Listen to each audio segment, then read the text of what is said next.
Oops! Huwag mo nang skip. May 3 bagay lang ako na sabihin. Una, syempre, thank you Lord. Yes, thank you Lord. Kasi nakagising ka sa umaga.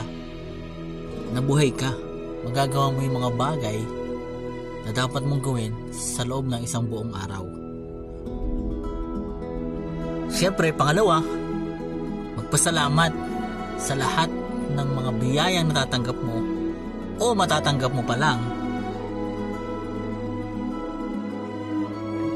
At syempre, yung pangatlo, yung huli, palagi mong piliin maging mabuting tao.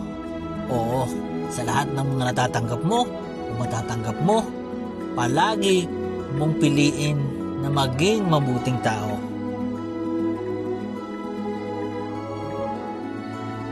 Kung nagustuhan mo to,